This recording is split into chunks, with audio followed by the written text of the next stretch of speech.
Welcome to the EntrePastors podcast on YouTube. This is a show that helps pastors think, act, and thrive as prosperous entrepreneurs.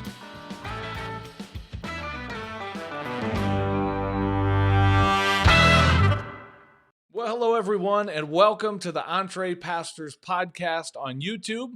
My name's John Sanders. I'm one of the co-hosts of the show. And guys, we've got an awesome guest I can't wait to share with you in this week's episode. You're going to hear from a guy by the name of Rhett Wilson, who has served in pastoral ministry for many years. He also is currently building a very successful business as a writer, as a ghostwriter, a copywriter, and we jump into that whole world and how he made the transition from pastoring into being out in the marketplace as a writer, how he utilized his skill set from pastoral ministry in the marketplace. We're titling this episode number 45, Understanding Your Calling, because he's really going to get into that topic of calling, that sometimes we get hung up on this calling, but we are called to follow a person. We're not called to a task. And Jesus can lead us into different seasons at different times, and that calling can look different. And so I find that so refreshing. I know you're going to get some really good stuff from this interview with Rhett. So without any further ado, check out this conversation I had recently with Rhett Wilson. Here we go. Well, Rhett Wilson, welcome to the EntrePastors podcast, my friend. We're delighted to have you on the show and have a conversation with you. Thank you so much, John. I'm glad to be here. Thanks for the invite. Absolutely. Now, I think originally you got connected with us through Les. If I recall the story, Les heard about you on a dear friend of ours, Dan Miller's podcast. He heard something mentioned about you and the work that you're doing. So I'm going to have you just give a little introduction to yourself. The way I usually like to interview our guests is have you tell us a little bit about yourself in terms of how you got into pastoral ministry. And then we're going to shift gears into, how you're out in the marketplace and how you're kind of transitioning some of that pastoral work into more of a business. But let's start there. Tell us a little bit about who is Rhett Wilson and how'd you get into pastoral ministry? Yeah, sure. Thank you. Well, when between my high school and college year, I sensed a call into vocational ministry. And my understanding at that time was that I needed to go to seminary and prepare for that. So I went to college and went to seminary, got my MDiv about 25 years ago. Started into full-time pastoral ministry after that. I was in pastoral ministry full-time for about 20 years. My wife and I, we met in seminary and married, and we have 3 children. They're all about young adults now and in college themselves. And then about 10 years ago or so, I started becoming very interested in writing. Part of it was just interest, natural talent. I've always been interested in communication, and I've been interested in writing, speaking, all those kind of things. That's kind of my wheelhouse. And I had a lady in one of our churches that she taught at a Christian writers conference. And she would occasionally tell me, Rhett, I really think you ought to go to a writers conference sometime. Well, I was in the middle of doing my doctoral work, and I just kind of put it on the back shelf and said, when I finish my doctorate, I'll think about that. And so that was, like I said, 10, 11 years ago when I finished the work. I went to my first Christian writing conference. I actually applied for Cecil Murphy, who's a known name in the Christian writing world. He's a known ghostwriter.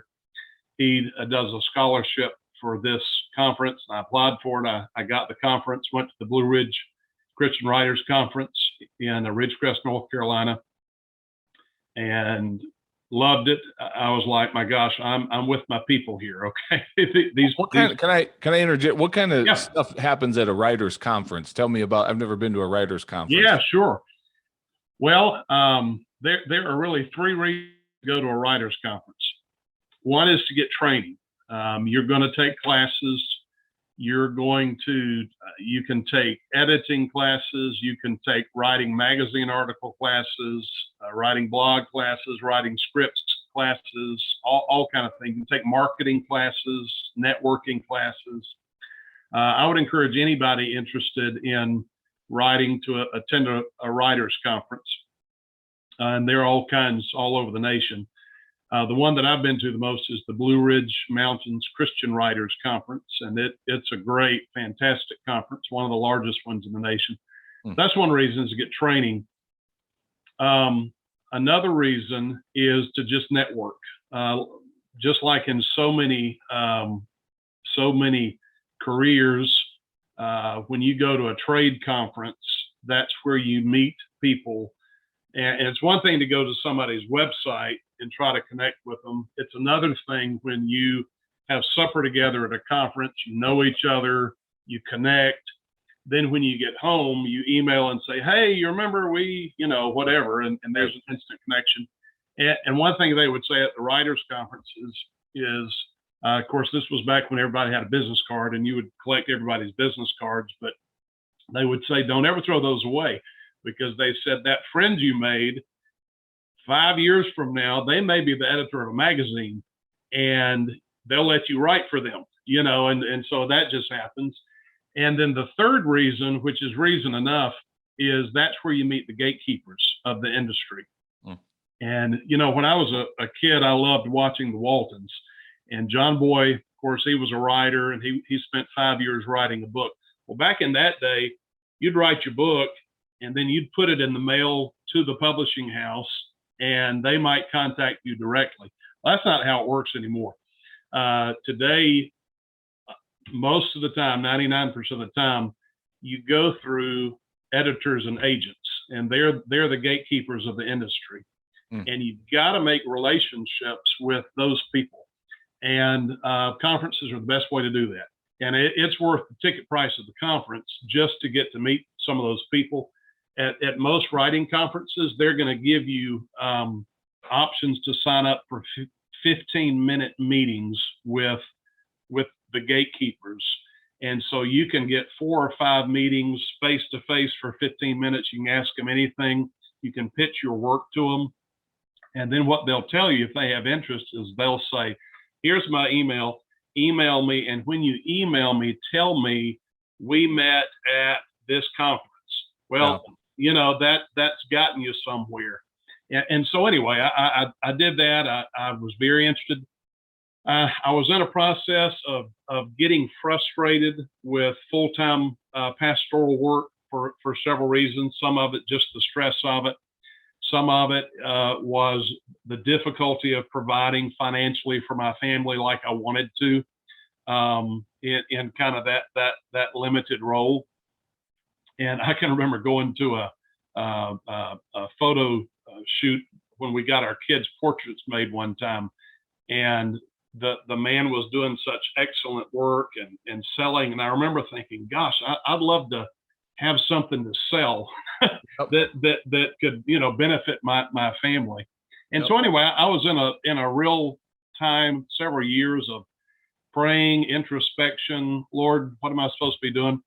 I really sensed challenge from the Lord in a stewardship sense. You really need to give attention to writing. And, long story short, that led to me eventually branching out into writing more. I eventually got a full-time job at a large Christian ministry as their senior writer, continued developing that.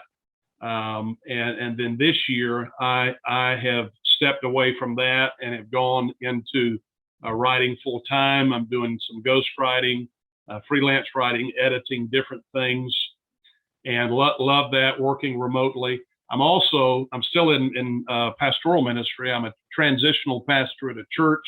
It's my first time to ever do bivocational ministry, but it's been great. It's been a really good thing, I think, for me and for the church. And so Dan Miller had mentioned me. That's how I got connected to Les, and that's where we are.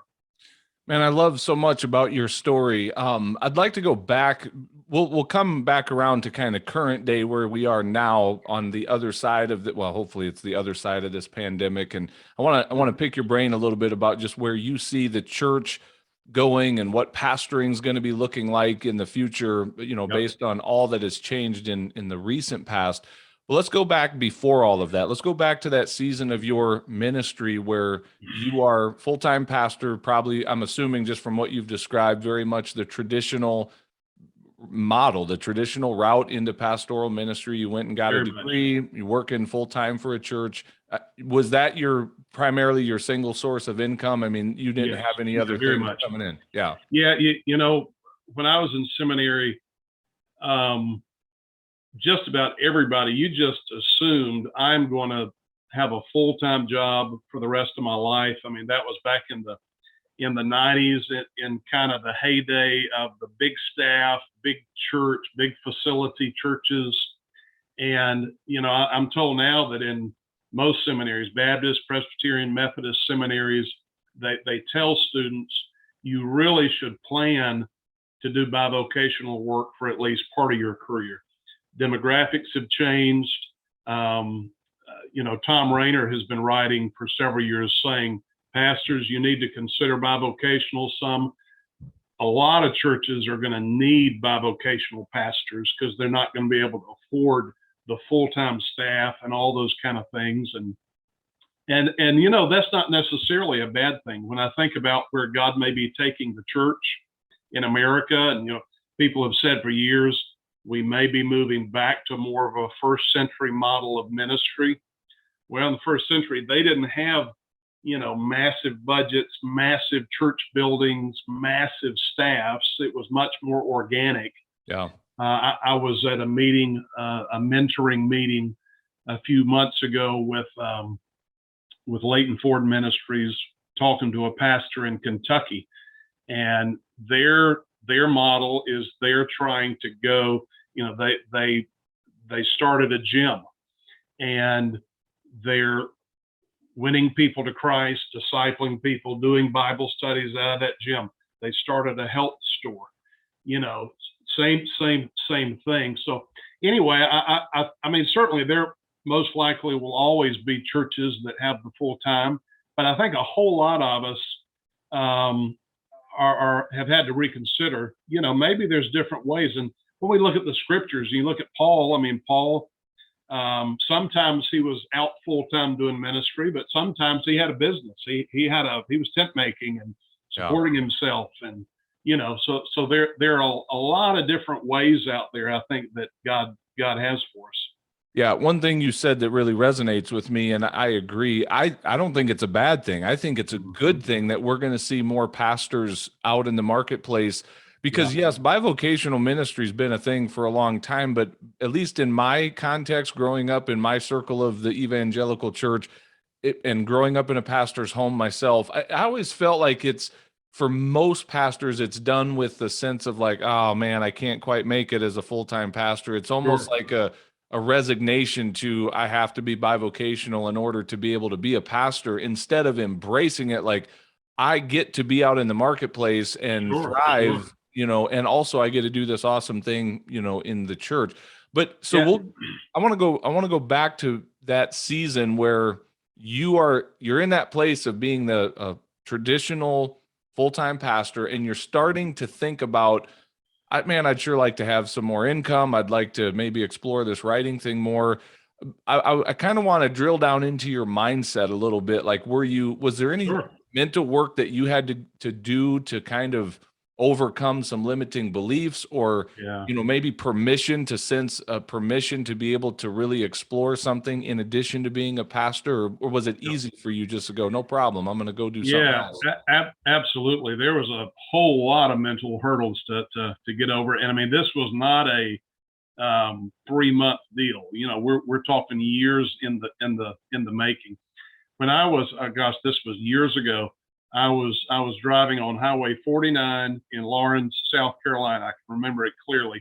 I was listening to the radio and listening to Crown Financial Ministries, and they were interviewing this guy I'd never heard of before, and his name was Dan Miller, and he was talking about his book 48 Days to the Work You Love, and his book No More Dreaded Mondays. Yep. And he started talking about, finding work that resonates with you, that you love. he told the story of a pastor that had transitioned out of full-time pastoral ministry. Dan's told the story many times. He started painting murals, ended up like his income, I don't know, went like 5 or 6, 7 times higher, had lots of opportunities in ministering to people. And something just resonated with me, like, I need to read this guy. I need to learn more. And that was a significant step. I got Dan Miller's books, started reading through his stuff.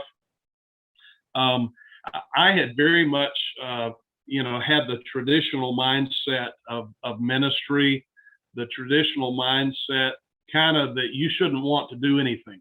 If God's called you, this is the greatest calling in the world, and you should be satisfied with Jesus, kind of a stuff.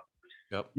One thing I wrestled with that I didn't hear many guys talking about is, I was educated. I'd gone to college, master's degree, doctoral level, going to church.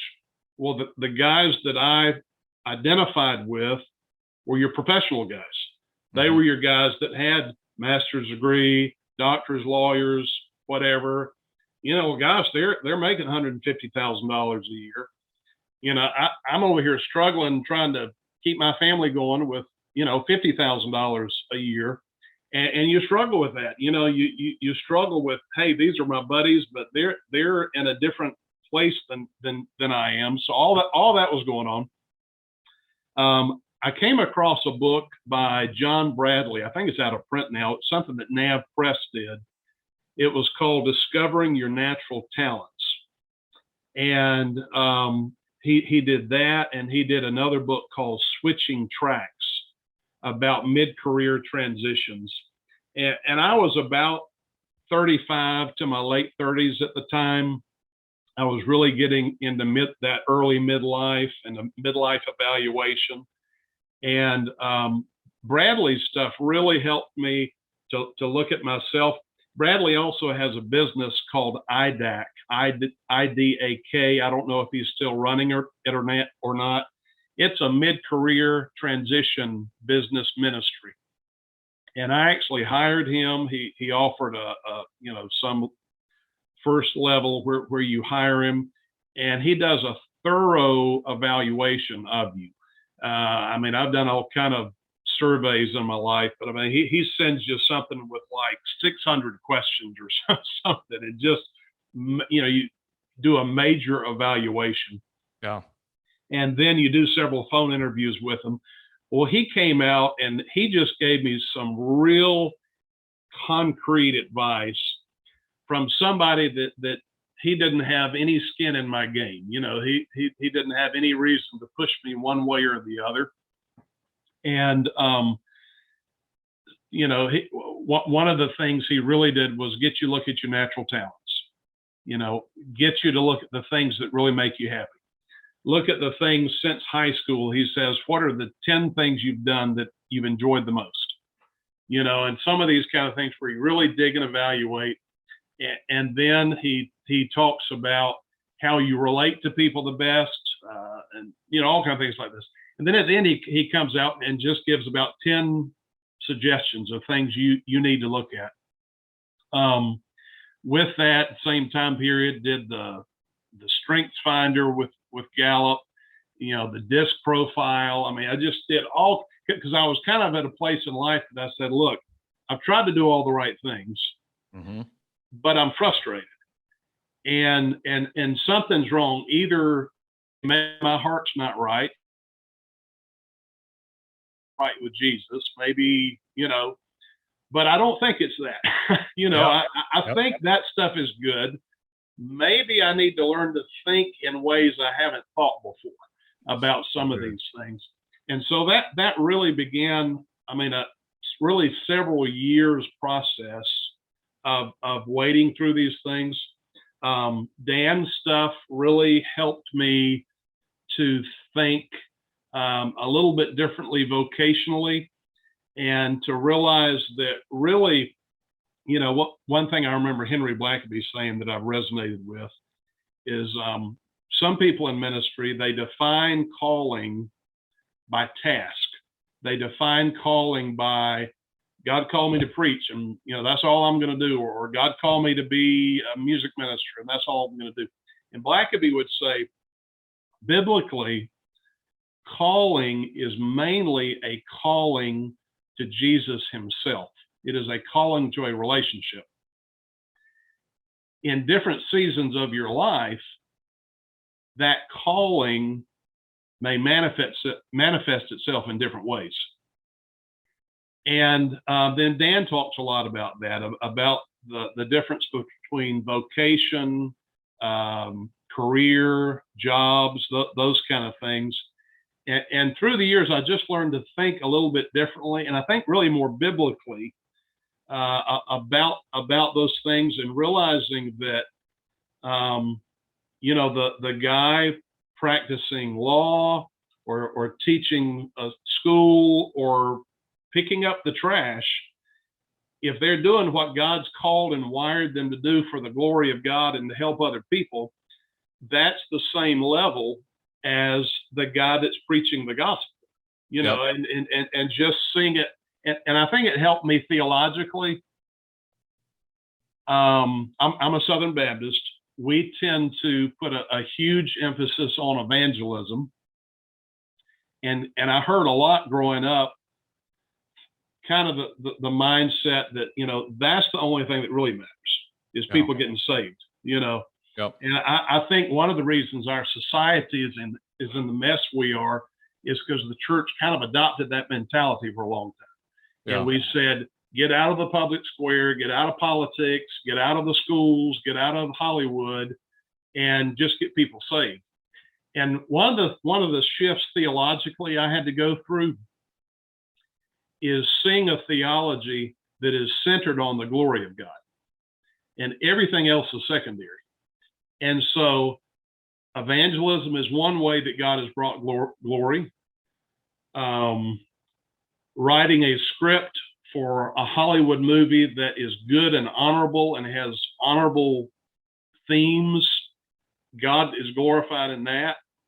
The homeschool mom teaching her kids, God is glorified in that. Yep. The car mechanic that treats people fairly and tells the truth and honors his customers and respects his customers, God is glorified in that. And kind of understanding that it's a level plane, and what matters is God being glorified in it and bearing fruit for his name, and realizing, gosh, that can happen in so many ways. And it helped open the door for me to say, you know what, it's okay to explore. And Wayne Cordiero wrote something one time that helped me. He said, you gotta ask, are you running away from something, or are you running towards something? And there's a big difference in that, in coming down to say, am I fleeing something that God wants me to really do, or am I moving towards something that God's got for me? So, all those things kind of came together, but it was nothing quick. It was nothing fast. Yeah. And there was a lot of redirection. There was about a 2-year season in our life where my wife and I really identified with the passage, I believe it's in Acts 16, when Paul is trying to preach the gospel through Asia. And it's that passage when he tries to go here, and it says the Holy Spirit stops him, and he tries to go here, and the Spirit keeps stopping him. Now, we don't know how the Spirit stopped him. He might have gotten beat up and thrown out of town. We don't know, but when Luke writes it, he says the Spirit stopped him. He finally ends up in Troas, which Chuck Swindoll says is like going from South Carolina to San Francisco. You got your back to the wall, to the sea, and that's when God showed him, go to Europe. Well, my thinking, I look at that passage, well, it probably took him a year to make that journey. I mean, that wasn't, a 1-week trip. And so my first thought is, Lord, why in the world, when he started and he had his quiet time that morning, why didn't you tell him, go to Troas? Oh. Go to Troas. But he didn't do that. He let him all of this trying and knocking on this door, and for a year, until he got him to this place. And so we were in a season like that where we said, Lord, we're trying, we're stepping out, we believe you're ahead of us, and we would hit a door, we would hit a closed door, redirection. But then God got involved, and if we had a longer time, I'd tell you the whole story. But he got involved and redirected us and put us in a place where we never would have thought, that we were heading eventually. Well, this is so valuable just to hear you kind of share that struggle and verbalize that. And one of our goals here with EntrePastors is to help expedite that season of struggle for pastors. Because one thing that frustrates me is the pastor, and you alluded to this, that whether we self-impose this message or whether we get it from our colleagues, our peers in ministry, or maybe just the church as a whole, but it's this thought of, well, man, pastor, is there some sin in your life? Why are you quitting ministry? Why are you leaving ministry? And it goes right to that, like, what's wrong with you and God? When in some cases, here's another lesson I'm going to draw out of what you shared, is that, we serve a God of the journey. He's not just about the destination. He's a God who wants to take us on that journey. He lets us have those wilderness wanderings sometimes between Egypt and the promised land, where there's some really big lessons and preparation that he does in our life. So it's not that I want to short circuit that for pastors, but in some way, if we can come alongside of pastors and say, listen, let's give you the permission, let's help you get clarity on this a lot faster, so you're not beating yourself up with this guilt of, man, am I wrong for wanting more? Is it wrong for me to want to be paid more than $50,000 a year when I went and got a master's degree and a doctorate in seminary? Is that unreasonable for me to desire that my family is a little bit better taken care of than what a $50,000 salary can do? And make it create a safe space where we can just say, no, it's not wrong. It's quite okay. And you have gifts that can be used certainly in the church, but far beyond the four walls of a church building, out in the marketplace. So I love all of that, and there's value to what you're sharing here. Yeah. One thing that I've experienced, I've been in the current church now for about 2.5 to 3 years as a transitional pastor. COVID kind of slowed down our process, but it's been interesting to me. I think it's been helpful to me and helpful to the church. And I've seen a number of people writing about things like this. The church I'm in now, they are in a building renovation program. They badly needed to renovate their sanctuary. It was falling apart. They've got a payment on that. My being here bivocationally saves them a good bit of money for them. They don't have to pay the position full time right now, which helps them. I've experienced in my time here a really greater freedom than I think I ever have before in other churches, and I'm sure some of that is just psychological, where I realize I'm not 100% dependent on this income. If they got upset with me tomorrow and said, "See ya," we can manage. Okay, it's okay. And one thing that does is I feel like it really frees me up to help them more. And so there's been a freedom in that, and enjoyment. And it's something I wish that somebody had sat me down and challenged me 25 years ago to consider. Yeah. And that's exactly the message that we're trying to help pastors discover, that it's not only healthy for you as a pastor, but we believe this is good for the church. I'm excited. And I agree with something you said earlier, that there's probably, at least for the foreseeable future in our Western culture, there's probably still going to be that place for a full-time pastor that gets their main source of income from their church. I don't see that totally disappearing, but where we see this, what you're describing, happening more and more, I think we're going to see pastors and the churches they lead thriving, whereas for many reasons in the past, maybe not so much. And I'm excited about that, where I see, some of the church heading in the future. So one of the things that I think has been positive, and our deacons have even said this, is when I came, I was very clear up front. I said, look, I have a full-time job, and I was pretty clear with what I can and cannot do. And I told them up front, I cannot do a lot of pastoral care. I can't do a lot of those kind of things. And one thing that we've done in this season is put that back on the church and say, okay, you've got to minister to each other. Yeah. You've got to take care of each other. Where we all know that there is a subtle trap that churches can get into when they hire a full-time staff. They think, well, we pay them to do that. And so Exactly. we're in the middle of a long spiritual gift study as a church, and taking a deep dive into Ephesians 4:11 and 12, and equipping the church, find your gift, find your ministry, so that's been a good thing for this season. That's good. Well, I've got maybe one or two more questions before we wrap up this portion of the interview and go backstage for a few minutes. But let's back up in the story again to that point where you've gone through some really in-depth self-discovery processes and realizing that, man, I really should focus on this writing. What did that look like in that transitional season where you're still leading a church full time, but you're also starting to reach out and get paying clients through the writing that you're doing? Tell us a little bit about that story. Well, like I said, I really started with going to a few conferences, and that's invaluable. I would encourage anyone to start there. I had an agent at one of the first conferences I went to tell me this. She said, Rhett, okay, you need to go home and you need to spend 2 to 3 years establishing yourself as a credible freelance writer in the Christian world. In other words, I mean, I could go to a car show and say I'm a car expert, and not know anything about cars.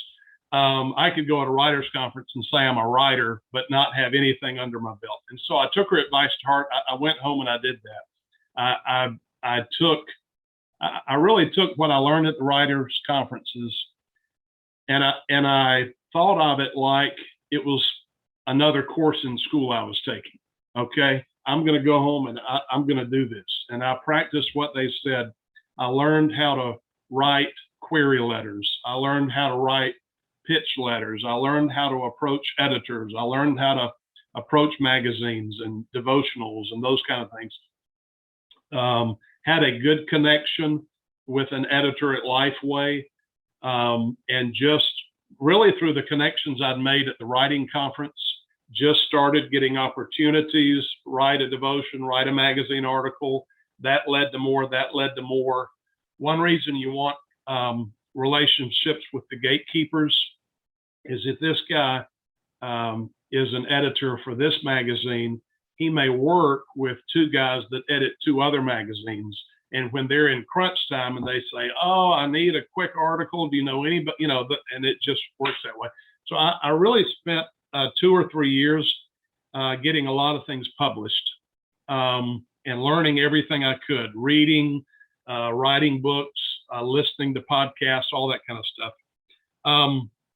Then about 5 years ago, we were at a place where we knew we needed a significant step. We needed a significant change. This is part of the redirection I was talking about. I had a friend who had been in youth ministry. He left youth ministry and he went into the financial industry. Well, I tried that. I resigned from our church. We were going to relocate. I was actually teaching at a Baptist college in South Carolina. We moved to my hometown for a while.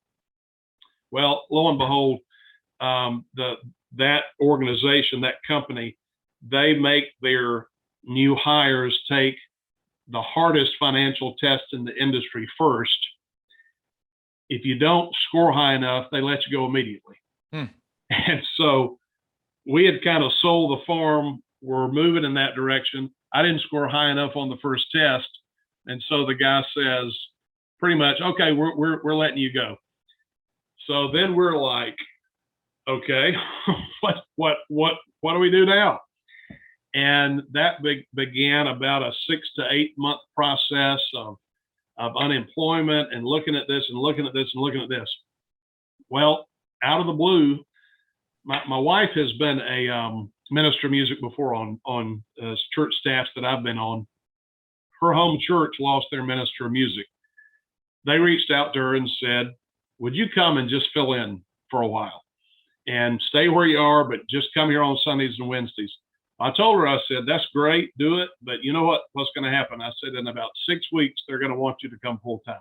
And she was like, no, never happened. I was like, yeah, whatever, just wait. Well, about 6 weeks, they were like, we want you. Well, I was doing freelancing. I said, sure, let's do it. So we moved to her hometown, which we never, ever thought we would do. Moved to her hometown, which is near Charlotte, North Carolina. Long story short, in about 6 months, I was hired full-time as the senior writer for the Billy Graham Evangelist Association in Charlotte. Wow. Never would have seen that coming. And it's one of those things in retrospect, if we hadn't have really stepped out, and when we stepped out and tried to go into the financial industry, that was really a stretch and a step of faith for us. I mean, it was really a put everything on the line. Yeah. I don't see that as a failure, really. I see that as a redirection. It started a process of us moving, and sometimes you have to move to see God direct, So good. and then, okay, the door opens for Tracy and we move there. And then, my gosh, I've loved the Graham organization my whole life. And here's this opportunity to write for their president, be their senior writer. If we hadn't moved to Lancaster, and so anyway, and I did that for 3 years. I was their senior writer, loved the organization, loved the people, loved the ministry. I was commuting 500 miles a week. I was tired of the cubicle life. COVID happened, and the remote world opened up, and the Great Resignation started. And in my commute, I took Zig Ziglar's advice and Dan Miller's advice to use that as what they call automobile university. Yep. And so for about a year and a half, I listened to the Ziglars and Og Mandino and Ruth Soukup and Dan Miller and all these people. I got a copy of Vincent Pugliase's book Freelance to Freedom, where he shares his story of going from being a photographer at a newspaper to full-time freelancing. Really resonated with me. And Dan even says the model of work we've had the last 50 to 100 years is really a relatively new model in history. Mm-hmm. Where one company kind of takes care of you, and you give them your time and you're paid for time. Yep. And I was really wanting to be paid for work more than time, and have my own time and those kind of things, and create multiple streams of income. And so I read his book. I said, I think we can do this in 2 years. Things happened quicker than I thought. And in about a year, we decided for me to make that change. I resigned from BGA in January, and came home to do ghostwriting, freelance writing and editing full time. And then I'm still pastoring the church. Almost immediately had some opportunities come to me. I'm writing for another ministry, doing their external letters and those kind of things. I had one evangelist that is very respected ask me to digitalize his archives and repurpose them, figure out how to repurpose his stuff for social media and maybe for a book, for like a 365-day devotion. I've got another business leader and seminary professor that wanted me to help them ghost edit their book. We've got a contract with InterVarsity Press for that book to come out next year. I just completed my first book that is supposed to be out in September.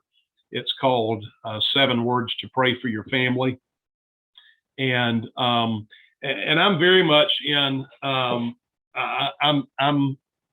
very much in the learning, moving forward stage. Kind of feel like I'm drinking from a fire hydrant, trying to market myself. And I just rebranded my logo and website and these kind of things. And so I don't feel like I've arrived. I feel like I'm on the journey and learning and trying to do more. So hoping to pick up more ghostwriting and editing, and I'm doing a little bit of coaching. I'm coaching a lady right now in rebranding her resume, doing that. So, but enjoying not being tied to someone else's office every day. And so that's kind of where I am. Well, I absolutely love this, man. Like, you are certainly our people. You are the profile of the kind of pastors that we're trying to serve, and the stories we're trying to tell. So I'm grateful for you coming on and sharing this. Before we go backstage, one last quick question for you. How can people contact you and reach out to you if someone wanted to connect and look for your coaching or any other questions they have for you? Well, my website is simply Rhett Wilson, RHETT Wilson.org. My email is Rhett, RHETT, @RhettWilson.org. My business Facebook page is @MakeWordsSing, @MakeWordsSing. My LinkedIn is Rhett Wilson Senior, Rhett Wilson SR. Awesome. And my Twitter is @Hendrix, HENDRIX, Communi, COMMUNI1. Be glad for you to check those out. I also host a Twitter site that does C.S. Lewis quotes, Christian humor, and more. We have over 130,000 followers, and that is @CSLCHSN More, MORE. That's @CSLCHSN MORE. So any of those will get you to me. That's awesome. We'll link to all of that in our show notes. And when we go backstage, what I think I'm going to ask you to talk about is not only getting started. I mean, you've kind of unpacked a little bit about that, like how would someone get started in ghostwriting? But I might even ask you to talk about how do you stay in it? Like, when one of the benefits of being on the structured side of things is, when you're working for someone else, they kind of tell you when to show up. But when you're your own freelance person and doing it yourself, as I can attest to in other realms, it can get discouraging at times. It can get, confusing about what do I do today? Who do I reach out to today? How do I keep going? And so I might ask you to speak to that, not only how you get started, but how do you stay in it? How do you stay encouraged when things are discouraging and you're working through some of those struggles? So does that sound like a conversation you'd be willing to have backstage with me? Oh yeah, man. That's great. Sounds super. And I appreciate you having me on. You bet, Rhett. We love the work that you're doing, and we're grateful for your time with our audience today. So all the best as you continue to serve people through the gifts that God has given you, my friend. Thank you, John. God bless. Well, hey, thanks for watching this episode of the EntrePastors podcast. Make sure you hit that subscribe button so you can be notified every time we release a new episode. If you'd like to get connected to other pastors who are learning to think, act, and thrive as prosperous entrepreneurs, then we invite you to check us out on Facebook. Just search for the EntrePastors Connect group, answer a few of our simple questions there, and we'd love to include you in the conversations. And if you're really ready to go to the next level, then we invite you to join our EntrePastors membership community. When you become a monthly subscriber, you will receive access to courses, exclusive community, and coaching that will help you along in your own EntrePastors journey. If there's anything else we can do to serve you, please visit us at EntrePastors.com, and we will do our best to serve you there. God bless everybody. See you soon.